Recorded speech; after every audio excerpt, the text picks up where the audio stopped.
वही गए वो जमाने जब लड़की को घरवाले साड़ी पहनाना सिखाकर ससुराल भेजा करते थे। अब तो अरे क्या सारा दिन ये सड़ा सा पैजामा पहनकर घुमा करती है। अरे कभी चुन्नी वाला सूट भी पहना कर। चुन्नी वाला सूट उसमें कौन सा बड़ा काम है। ये लो। राधा अंदर जाती है, पजामे के ऊपर ही कुर्ता और दुपट्टा डाल आती है। हैप्पी सासू माँ, अब तो पैजामे से कोई दिक्कत नहीं है ना। सास राधा को देखती है।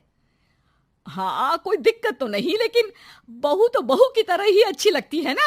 अरे बिंदी लिपस्टिक लगाया कर। अगले दिन राधा पजामे के ऊपर ऊंची सी साड़ी पहनकर तैयार होकर आती है। ससु माँ, चाय ले लीजिए।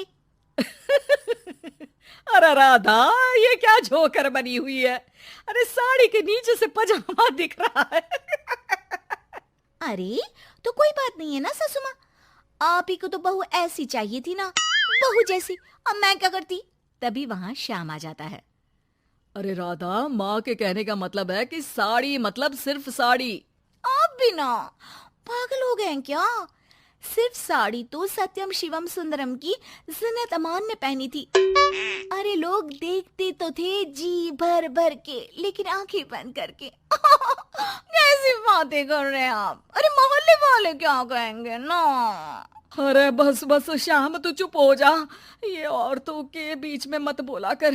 वैसे भी तेरी बीवी को पढ़ाई लिखाई की सिवा आता क्या है।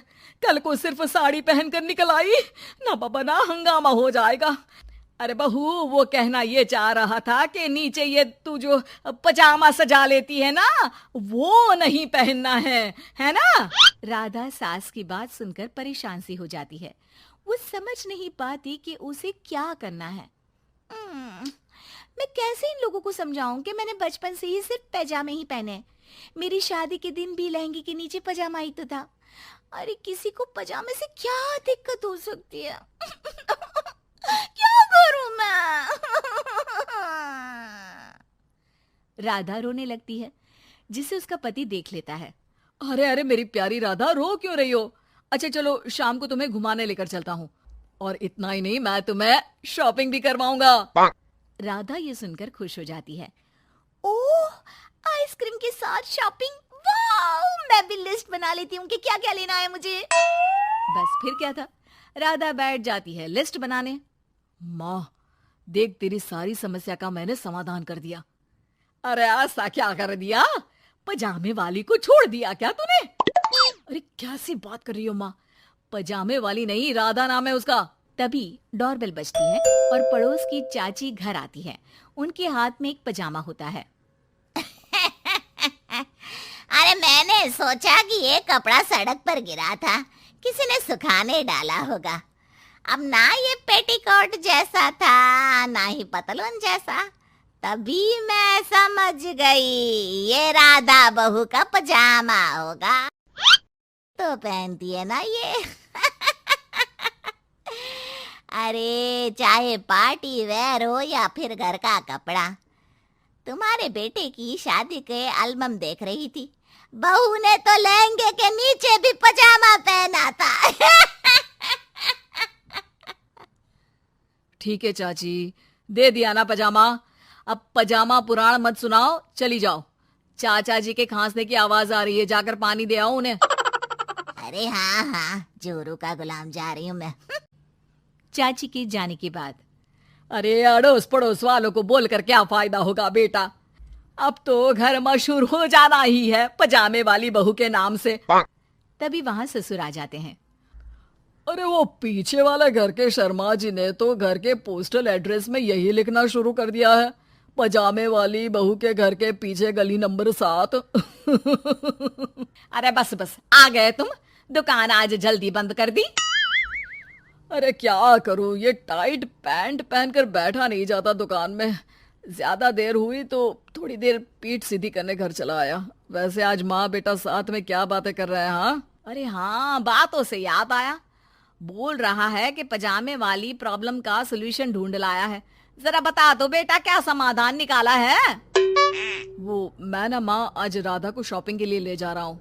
अरे बेटा क्या बात है, कितनी अच्छी बात है।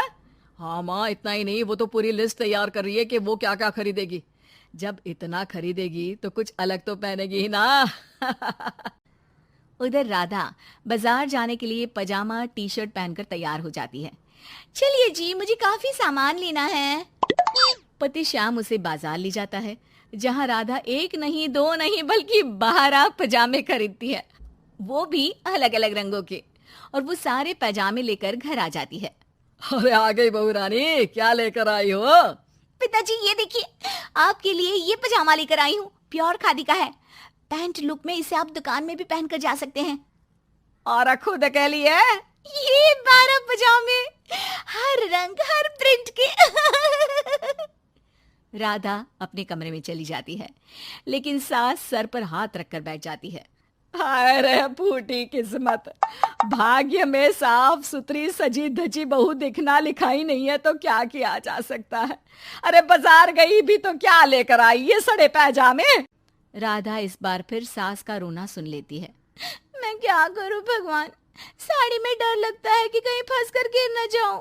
माँ जी को पजामे से नफरत है, लेकिन एक अच्छी बहू होने के नाते मैं अपना पहनावा माँ जी के लिए जरूर बदलने की कोशिश करूंगी। हाँ भगवान जी। अगले दिन राधा बिना पजामे वाली साड़ी पहनकर सास के पास खड़ी हो जाती है। हाय रे, सूरज आज कहाँ से निकला है? अरे राधा बहू ने साड़ी पहनी है, वो भी पजामे के बिना। अरे वाह वाह बहू, तू तो राजकुमारी लग रही है। अरे लेकिन एक जगह खड़ी क्यों है? वो माँ जी इसलिए कि मैं गिर सकती हूँ। अरे हाँ जी, हमने तो 4 तल्ले के मकान को एक कर रखा था, ऊपर नीचे सारा घर संभाला था, वो भी साड़ी में। अरे कैसे गिरेगी तू, मैं भी तो देखती हूँ। जा छत से कपड़े लेकर आ। ना माँ जी, मुझसे नहीं होगा, मैं गिर जाऊंगी साड़ी में फंसकर। लेकिन सास नहीं मानती और राधा को साड़ी पहनकर छत पर जाना पड़ता है। लेकिन जैसे ही वो सारे सूखे कपड़े लेकर उतर रही होती है तो सीढ़ियों से गिर जाती है। फिर क्या? ओह, इनको काफी गहरी चोट आई है, लगता नहीं कि... नहीं डॉक्टर साहब, ऐसा मत बोलिए। अरे सारी गलती मेरी है डॉक्टर साहब, मेरी बहू को बचा लीजिए। अरे हाँ, वो बच जाएंगी, लेकिन चोट भरने में देर लगेगी। धीरे धीरे राधा ठीक हो जाती है और एक दिन जब पहली बार वो ठीक होकर कमरे से बाहर निकलती है तो देखती है कि सास, ससुर, पति सब पैजामे पहनकर खड़े होते हैं। देखा बहू, कैसा लग रहा है ये पैजामा? वैसे बहू सही में ये बड़ा कंफर्टेबल है। हाँ, अरे अब तो इसे पहनकर मैं इतने आराम से दुकान में बैठता हूँ कि कितने ही ग्राहक क्यों ना आ जाए, फटाफट काम होता है।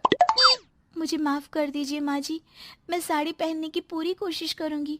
अरे नहीं बहू, मुझे माफ कर दे, तूने घर के लिए मेरे लिए बहुत त्याग किया। बेटा इंसान पहनावे से नहीं बल्कि अपने कुशल व्यवहार से सबका प्यार पाता है। हमें तो अब बस पजामे वाली ही बहू चाहिए।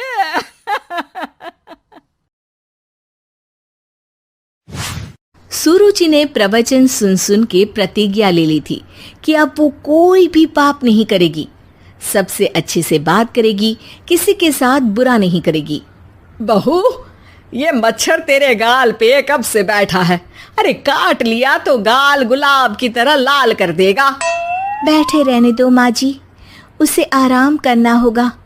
उसने मेरे गाल को अपना घर समझ लिया है तो मैं उसे बेघर क्यों करूं? अरे ज्ञान की बारिश बाद में करना, अपने गाल का मच्छर हटा ले। मलेरिया हो गया तो तुझे आराम करना पड़ेगा। माँ जी, डेंगू मलेरिया तो सांसारिक बीमारियां हैं, हमें इनसे ऊपर ही तो उठना है ना। अरे बेटा, इनसे आदमी ऊपर ही उठ जाता है। क्या हुआ? काट लिया। अरे मैंने तो कहा ही था, मार देना था उसको। नहीं माँ जी, उसे भोजन करना था, मैंने उसे पोषण दिया है, मुझसे पुण्य का काम हुआ है। अरे उड़ रहा है टुनटुना के, ताली बजा के मार दे वरना फिर काट खाएगा। नहीं माँ जी, जीव हत्या करना पाप है। मैंने एक बार व्हाट्सएप पे एक उपदेश पढ़ा था, मच्छर आपको काटे ये उसका जुनून है, उसके बाद आप खुजाओ ये आपका सुकून है, लेकिन कभी मच्छर को मारना मत, क्योंकि उसकी रगों में आपका ही खून है। अरे तू और तेरा व्हाट्सएप का ज्ञान, भगवान बचाए। सुरुचि की ये पुण्य करने की आदत से कई बार सुरुचि का नुकसान होता, लेकिन फिर भी वो पाप से दूर रहती। सुरुचि, मेरे सर में जुएं हो गई है, निकाल दोगी? कोई आपको अपने घर से निकाले, आपको अच्छा लगेगा क्या? अरे लेकिन परेशान करती हैं जुएं, दिन भर सर खुजाता रहता हूँ। देखो, इसी बहाने तुम्हारे सर की चंपी हो जाती है। तुम्हें तो जुओं को थैंक यू कहना चाहिए। तभी बाहर से ससुर जी की आवाज आती है। बहू, बहू। अभी आई बाबूजी। बेटा सुनो, ये देखो चाय में ना मक्खी तैर रही है, दूसरी चाय ले आओ, जाओ। ला दूंगी, पर मक्खी मत हटाइएगा। अरे क्यों बेटा? मक्खी चाय का सेवन कर रही है, अच्छा थोड़ी ना लगेगा आप बीच में अडंगा डाल देंगी तो। आपको अच्छा लगेगा क्या अगर कोई आपकी चाय छीन ले? अरे पर निकालूंगा नहीं तो मक्खी मर जाएगी बेटा। नहीं नहीं बाबूजी, आप उसे पीने दीजिए, पीकर उड़ जाएगी। लेकिन बाबूजी मक्खी के साथ ही चाय पी जाते हैं। ये क्या किया बाबूजी?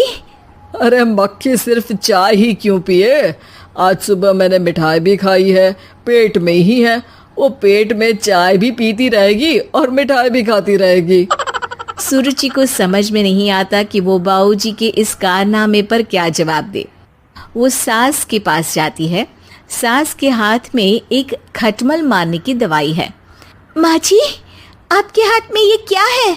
अरे बेटा, तू तो बीए पढ़ी है, इतना तो पढ़ने में आया ही होगा कि ये खटमल की दवाई है।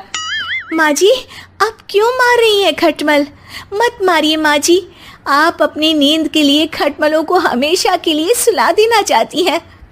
अरे अब चुप भी हो जाओ देवी, पुरानी दवाई है, एक्सपायर हो गई है, फेंकने जा रही हूँ, नहीं मार रही हूँ खटमल। और वैसे भी खटमल से ज्यादा तो तूने हमारी नींद हराम कर रखी है। माँ जी, पुण्य करना चाहिए, आपको तो ज्यादा करना चाहिए, आपकी तो उम्र भी हो रही है। अरे उम्र से याद आया, बैंक में जाकर जन्म तारीख सही करवानी है, तैयार हो जा, कल स्कूटी चला के ले जाना मुझे। अगले दिन सास घर से निकलने से पहले दही शक्कर खा रही है और जल्दी जल्दी में हाथ नहीं धोती। बहू स्कूटी निकालती है और सास ताला लगाती है। ताला लगाते वक्त शक्कर के दाने ताले पे रह जाते हैं और दोनों सास बहू हड़बड़ी में घर से बाहर निकल जाती हैं। अच्छा हुआ कि तेरी स्कूटी में सेल्फ स्टार्ट है, वरना तू तो बोलती कि मैं किक नहीं मारूंगी, किक मार दी तो पाप लगेगा। माँ जी, इस तरह मजाक करना भी पाप होता है। दोनों सास बहू बैंक पहुंचती हैं। अभी लंच टाइम है, बाद में आना।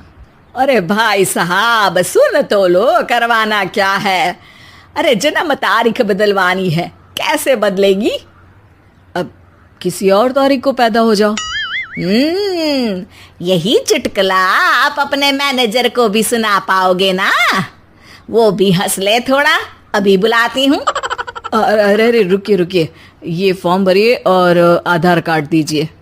अरे राम रे, आधार कार्ड तो भूल ही गई, उसके बिना तो नहीं होगा। अरे बहू जा, घर से जल्दी से मेरा बटुआ उठा ला, उसमें मेरे सारे कार्ड रखे हैं, जा जा जल्दी लेकर आ, वरना बैंक बंद हो जाएगा और कल मुझे अपनी बहन के यहाँ भी तो जाना है ना। जी माँ जी, अभी गई और अभी आई। अरे रुक, चाबी तो लेकर जा घर की। बहू जल्दी से घर पहुंचती है, लेकिन घर पहुंचते ही देखती है कि ताले पे बहुत सारी चींटियां हैं, जो माँ के ताला लगाते वक्त हाथ से ताले पे शक्कर छूट जाने के कारण आ गई थी। चींटियां, हट जाओ, मुझे आधार कार्ड निकालना है।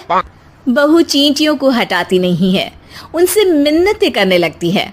सुनो, हट जाओगी तो और भी शक्कर के दाने खिलाऊंगी, अभी सास का काम बहुत ज़रूरी है, मेरी बात सुन लो, मान लो, मैंने तुमको हटाया तो पाप हो जाएगा। चींटियां कैसे सुरुचि की बातें सुनती जब घर में ही उसकी कोई नहीं सुनता था। शाम हो जाती है पर चींटियां हटती नहीं है। तभी सास वहां ऑटो से आ जाती है। अरे कहाँ रह गई तू? बैंक भी बंद हो गया। माँ जी, ताले पे चींटी।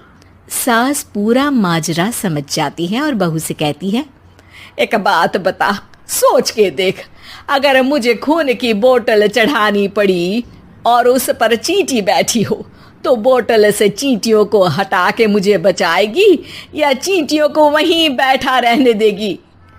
माँ जी, ऐसा होगा ही नहीं। अरे चींटियों को तो मीठा पसंद होता है, खून की बोतल पे तो मच्छर आएगा क्योंकि खून तो मच्छर पीता है। सास सर पकड़कर बैठ जाती है और रोने लगती है। तभी ससुर जी और सुरुचि का पति भी वहां आ जाता है। अरे रो क्यों रही हो? रहने दो जी, तुमको बताया तो तुम भी रोने लगोगी अपनी किस्मत पर। अगले दिन सास अपनी बड़ी बहन के यहाँ चली जाती है। पति अपना काम कर रहा होता है और सुरुचि उसके पास जाकर कहती है, ये जुएं खत्म करने की दवाई है, मैं मालिश कर देती हूँ। अरे लेकिन तुमको पाप नहीं लगेगा? अपनों की खुशी के लिए अगर छोटे मोटे पाप करने पड़े तो वो पाप अच्छे हैं जी।